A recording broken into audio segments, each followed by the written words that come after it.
बिस्मिल्लाहिर्रहमानिर्रहीम। अस्सलाम वालेकुम दोस्तों, जुहान गार्डन में वेलकम। अमजद अली हाज़िर खिदमत है। क्या आपके कद्दू, करेला, खीरा पर फूल भी आते हैं और फल नहीं बन रहा? पौधा भी सेहतमंद है, कोई बीमारी भी नहीं है, पानी, खाद और स्प्रे भी आप वक्त पर कर रहे हैं, फिर कहाँ गलती है? वो या कौन सा काम रह गया है कि फूल आते हैं, सूख जाते हैं, फल नहीं बनता? जी हाँ दोस्तों, आपकी खीरे की बेल है, करेले की बेल है या कद्दू की बेल है या कोई भी प्लांट है, बहुत हेल्दी है माशाल्लाह। इस तरह से हरा भरा और बहुत ही सेहतमंद बेल है, मोटी ताज़ी है, लेकिन उस पर फूल आ रहे हैं, उसमें फल नहीं बनता। जबकि आपने उसमें तमाम फर्टिलाइज़र भी, एनपीके भी और फास्फोरस वाली खाद, कैल्शियम पोटाशियम वाली भी डाली हुई है, लेकिन फिर भी नहीं फल बनता। उसकी वजह क्या है? अब मैं आपको पहले रिज़ल्ट दिखाता हूँ कि ये कब कैसे रिज़ल्ट आया। ये आप देख सकते हैं कि ये माशाल्लाह कितना बड़ा कद्दू लगा हुआ है, और ये देखें साथ में वेन है, उस पर फूल सूखा हुआ है। इसकी वजह क्या थी? ये देखें, इसमें असल में ये देखें, बेल बढ़ती जा रही थी और उस पर जो है ना वो फ्लावरिंग आ रही थी, और फ्लावरिंग आने के बाद उसका जो है ना वो उस पर फ्रूट नहीं बन रहा था। तो वो जो बेल बढ़ने का होता है ना, बेल एक ही तरफ बढ़ी जा रही है, यानी कि उसकी लगन ही एक तरफ है। जब तक हम उसकी 1G कटिंग या जिसे प्रोनिंग कहते हैं वो नहीं करेंगे, तो वो आपकी बेल ऐसे ही बढ़ती रहेगी। उस पर फ्लावरिंग तो होगी, लेकिन इस तरह से जैसे कुछ फूल आप देख रहे हैं सूख जाएंगे। लेकिन ये देखें, ये मेरा 3G कटिंग के बाद जो है ना ये रिज़ल्ट आया। तो दोस्तों, वेन जो होती है ना बेल, उसकी 3G कटिंग करनी कैसे है, वीडियो को मुकम्मल देख लेना ताकि आपको अच्छी तरह समझ आ जाए। ये देखें दोस्तों, अब इस मेरे एक ही ये देखें, एक टानी पे 3 माशाल्लाह कद्दू लगे हुए हैं, और दूसरी जो वेन है, ब्रांच है 3G कटिंग के बाद, उस पर 2 लगे हुए हैं, किसी पे 1 लगा हुआ है। ये अभी छोटे छोटे बन रहे हैं। जो पीछे मैंने दिखाया था वो 2 बड़े साइज़ के कद्दू भी उसमें लगे हुए हैं। ये मेरी जो है ना सर्दियों की बेल लगाई हुई है, माशाल्लाह इस पर फ्रूट आ रहा है। जो नहीं लगाई है उन पर फ्रूटिंग शुरू हो गई है। जो मैंने यानी कि एंड मार्च या स्टार्टिंग अप्रैल में लगाई हैं उन पे भी फ्रूटिंग शुरू हो गई है। लेकिन मैं आपको रिज़ल्ट इसलिए पहले दिखा रहा हूँ ताकि आपको यकीन आ जाए कि जो मैं काम आपसे कह रहा हूँ वो काम गलत नहीं है, सही है। वो हमारी गलती कौन सी है? आप देख सकते हैं माशाल्लाह ये सारे को कैप्सूल बने हुए हैं। कोई इतना माशाल्लाह कोई 20-50 ग्राम के वो कद्दू भी बन रहे हैं ऊपर, घिया कद्दू। तो लेकिन शर्त यह है कि आपकी बेल हेल्दी होनी चाहिए, और उसमें कैल्शियम पोटाशियम वाली जो खाद है जिसे एनपीके कहते हैं वो होनी चाहिए, क्योंकि फास्फोरस और पोटाशियम के बगैर हमारे पौधों पे फ्रूट नहीं बनता। हाँ, अगर आपने सिर्फ ऑर्गेन उसमें नाइट्रोजन है तो बेल तो आपकी बढ़ती रहेगी।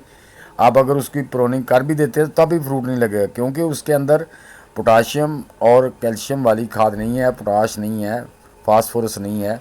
तो जिससे हमारा फल बनना है, तैयार होना है, मोटा होना है, वो खाद ना होगी।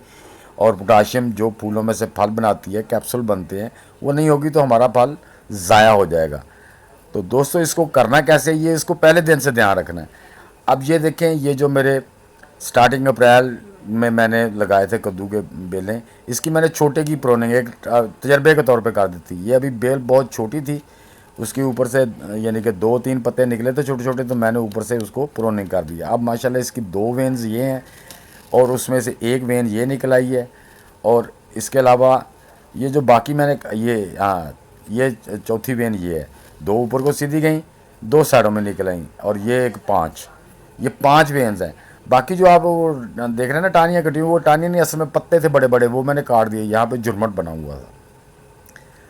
अब ये देखें, ये जो मेरी बेन है इस पर फ्लावर तो आए हैं, लेकिन वो सूख रहे हैं, उनमें से कैप्सूल नहीं बन रहा।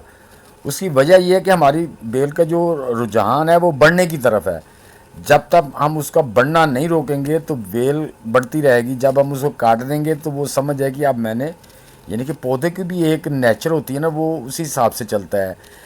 तो वो जब हम उसकी प्रूनिंग कर देंगे ऊपर से, तो वो जो नई ब्रांच निकलेंगी तो वो वहाँ से फ्रूट निकालना शुरू कर देगा। अब जैसे कि ये देखें, ये नीचे, अब ये तो मैंने पत्ते काटे हुए जो बड़ी बड़ी है ना, ये बड़े बड़े लीव्स थे जो मैंने काट दिए हैं। अब ये देखें यहाँ से यानी कि देखें निकल रही है, और ये एक वेन इधर निकल आई है, लेकिन मैंने अभी इसकी ऊपर से हार्ड प्रोनिंग नहीं की है, इसकी 1G कटिंग नहीं की है। हाँ जी, तो ये देखें, ये जो फूल लगा हुआ है ये ऊपर से सूख गया है। ये देखें मेरे हाथ से टूट गया, मेरे हाथ में आ गया है। अब ये फूल है, इसमें भी कैप्सूल नहीं बन रहा, लेकिन नीचे जो नई ब्रांच एक छोटी सी निकली थी ना, उसके ये देखें ये कैप्सूल बन रहा है, ये आपको नज़र आ गया। असल में जब वो बेल बढ़ती रहे तो उसमें मेल फ्लावर ही आते हैं। जब तक आप उसकी 1G कटिंग नहीं करेंगे, इस तरह से 1G कटिंग करेंगे, नई ब्रांचेस आएंगी, उन पे फ्रूट आना शुरू होगा। हाँ जी, अब ये यहाँ पे भी इंशाल्लाह फ्लावर आना शुरू होंगे वेन पे। अब इस तरह से आपने 1G कटिंग कर देनी है। इसकी जो है ना, मैंने 1G कटिंग की है। जो पहली वेन मैंने दिखाई है आपको, इसकी अब 2G कटिंग होगी।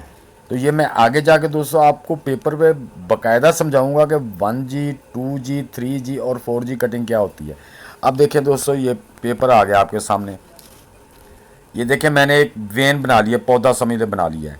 ये आपकी मेन स्टेप थी, यहाँ से हमने काट दिया। ये इसकी होगी 1G कटिंग। 1G कटिंग के बाद ये देखें, ये ब्रांच निकली, ये ऊपर तक गई। फिर इसकी ये जो ब्रांच है, इसकी यहाँ से निकली, ये यहाँ पर गई। ये हमने ऐसे नहीं कटिंग करते रहना। जब उस पर 3-4 अच्छी तरह फ्लावरें आना शुरू हो जाएं तो उसको रहने देना है। जब ऊपर उसका फ्लावर आना बंद हो जाए, फ्रूट बनना बंद हो जाए, तब आपने उसकी 2G कटिंग करनी है, ऐसे नहीं करनी। अब ये देखिए, हमने इसकी भी कटिंग कर दी। ये इसको कहते हैं 2G कटिंग। हाँ जी, क्योंकि मैंने पत्ते नहीं बनाए, इस पर हमारे फ्रूट लगना शुरू हो गया। अब जो आगे बढ़ रही है ना, हमने उसको रोकना है। अब ये जो बेन थी, ये यहाँ से निकल के यहाँ, इस पर भी फ्लावर और फ्रूटिंग हो गई। अब इसको हमने यहाँ से काट दिया, इसे कहते हैं 3G कटिंग। अब चौथी यहाँ से बेल निकली, इस पर भी फ्रूट आना शुरू हो गया। अब ये ज़्यादा बढ़ने लग गई है, तो हमने इसको यहाँ से 4G कटिंग कर देनी है। ये 4G कटिंग होगी। इसी तरह हमने इस साइड में भी इस तरह कर दी है। तो दोस्तों, वेन को आप ऐसे नहीं कि आपको वेन थोड़ी सी 1 फुट बड़ी आपने कटिंग कर देनी, नहीं नहीं। उस पर फ्रूट अगर आ रहा है तो फिर आपने उसको छोड़ देना है, फ्रूट आता रहे। जब उस पर फ्रूट आगे जो जगह है ना, उससे फ्रूट बनना कम या फूल उसका सूख के गिर रहा है, तो फिर आपने आगे से उसकी 3G कटिंग या 4G कर देनी है, उसकी प्रोनिंग कर देनी है, ताकि उसकी नई ब्रांचेस निकलें और उन पर फ्रूट लगे। तो ये थी दोस्तों अपना 1G 2G 3G और 4G कटिंग। उम्मीद है आप पेपर के हिसाब से अच्छी तरह समझ गए होंगे। अगर फिर भी कोई कन्फ्यूजन है तो कमेंट बॉक्स में ज़रूर लिखना, मैं इंशाल्लाह उसका जवाब हर सूरत कोशिश करूँगा आपको दूँ। इसी तरह देखें दोस्तों, ये मेरे मिर्च के पौधे थे, इनकी भी मिर्च के पौधे हैं तो उनकी भी लाजमी प्रोनिंग करनी होती है। जो 1G 2G 3G कटिंग है, आप देख सकते हैं आपके हर ब्रांच पे माशाल्लाह 2-2 3-3 मिर्चें लगी हुई हैं। ये देखें बन रही हैं, यानी कि जितनी भी उसकी ब्रांचेज निकली हैं कटिंग करने के, पहली प्रोनिंग, दूसरी प्रोनिंग, और ये देखें हर ब्रांच जो निकल रही है उस पर माशाल्लाह फ्रूटिंग हो रही है हर ब्रांच पे। दोस्तों, ये 1G 2G 3G 4G cutting का ये मसला होता है, लेकिन आप करें, आपको समझ आ जाएगी। हाँ, जो शाख पे फ्रूट लगना बंद हो जाए और बढ़ रही है ना आगे को, उसको आपने काट देना आगे से। उसकी जब नई ब्रांच आएंगी उन पर फ्रूट आना शुरू हो जाएगा। उम्मीद करता हूँ कि ये वीडियो आपके लिए हेल्पफुल साबित होगी। दोस्तों, कमेंट बॉक्स में ज़रूर लिखना है कि वीडियो कैसी लगी। नए दोस्तों से गुजारिश है कि वो वीडियो को लाइक, शेयर और चैनल को सब्सक्राइब करके बेल आइकन को दबा दें, ताकि हर नई वीडियो की इतला आपको टाइम टू टाइम मिलती रहे। तो दोस्तों, मिलते हैं इंशाल्लाह नेक्स्ट वीडियो में। तब तक के लिए अब सब दोस्तों को अल्लाह हाफिज़, वस्सलाम।